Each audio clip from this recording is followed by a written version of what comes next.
Saya nak sampaikan sedikit perkongsian sahajalah. Hari ini kita di Simpang Mengayau. Jadi ada saudara yang pernah datang, ada saudara pun pernah datang di sini.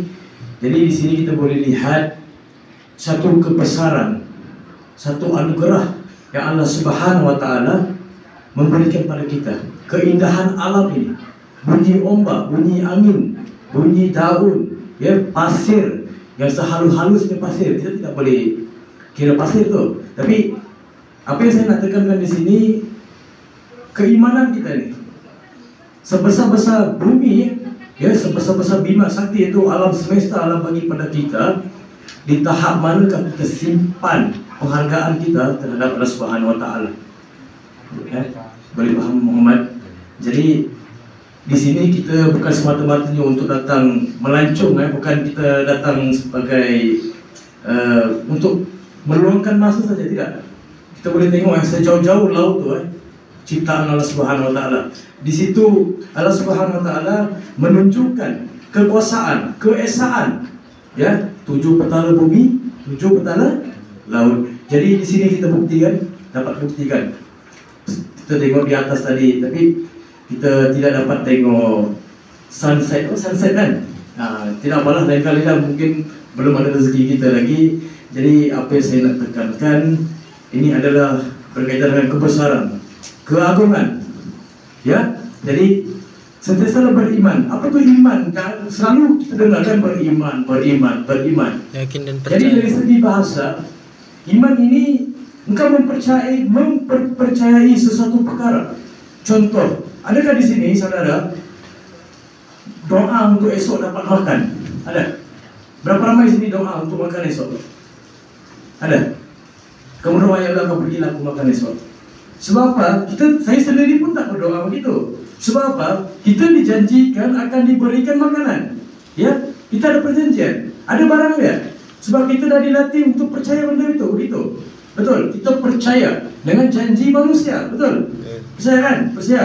Kita tak akan kelaparan sebab sudah dijanjikan akan diberikan makan, akan ditanggung segala-galanya. Begitulah Allah janji dalam Al-Quran. Allah janji pada Al-Quran pada orang yang beriman. Kita percaya kita akan dapat makan esok, sedangkan kita tak berdoa. Apa lagi kalau kita berdoa, meminta, merayu, menangis, ya, meminta sesuatu. Jadi apa yang saya sampaikan itulah maksud yang dikatakan keimanan. Kau percaya perkara yang kau nampak, ya, dijanjikan. Itu juga Allah janjikan dalam Al-Quran, ya, setiap yang hamba-hambanya akan diberikan rezeki. Itu salah satu rezeki yang Allah bagi pada kita. Walaupun kita tak minta makan, tetapi makan itu dapat. Jadi persoalan dia, keyakinan kita, kepercayaan kita, di manakah tahap kita meletakkan Allah Subhanahu wa Ta'ala, itu penting. Ya, kita solat hari-hari, kita baca Al-Fatihah, ihdinas siratal mustaqim. Apa tu? Berikanlah jalan yang lurus. Ya, berikanlah jalan yang lurus. Berikanlah jalan yang lurus. Hari-hari kita minta jalan yang lurus. Supaya apa? Supaya keseluruhan Al-Quran itu ada perkara yang boleh kita ambil untuk dijadikan teladan, untuk dijadikan panduan. Al-Quran itu adalah panduan kehidupan. Ya, boleh lihat banyak ulama-ulama mentafsirkan Quran ini, menceritakan keesaan Allah Subhanahu wa Ta'ala, yang keagungan Allah Subhanahu wa Ta'ala, dan terbukti. Tidak perlu macam ramai datang bercakap pun, tidak perlu, sebab ulama, mursyid lagi, ya, muktabar. Jadi pada saudara-saudari yang lahirnya Islam, kamu lebih faham apa yang, sebab kamu dididik Islami. Macam saya dibesarkan daripada agama lain, macam-macam. Jadi pencarian itu tak berhenti lagi. Jadi apa yang saya bagi tahu adik-adik, kalau boleh baca Quran, baca tafsirnya sekali. Apa yang Allah gambarkan dalam Quran, apa yang Allah sebut dalam Quran, benda itu penting. Kadang saya tanya pada kawan-kawan, Al-Fatihah pun dia tidak tahu tafsiran dia apa. Istilah yang disebut dalam Al-Quran, ihdinas siratal mustaqim siratal ladzina an'amta 'alaihim. Jadi bacalah dalam surah pertama dalam Al-Quran apa? Al-Fatihah. Yang diturunkan Al-Alaq ayat 1 hingga 5.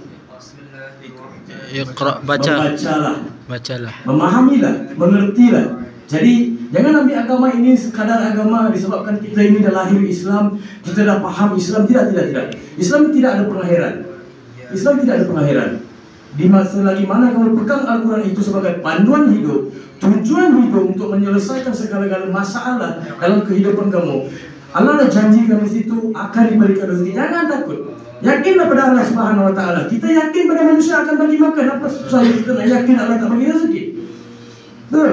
Kita dijanjikan esok kamu mesti akan dapat makan banyak. Sedangkan tak minta pun, kau tak minta pun dapat. Tak dapat. Jadi kalau kita minta setiap hari perkara yang sama, ya Allah berikanlah aku, istiqomahkanlah aku dalam Islam. Biarlah saya mati sebagai seorang yang beriman.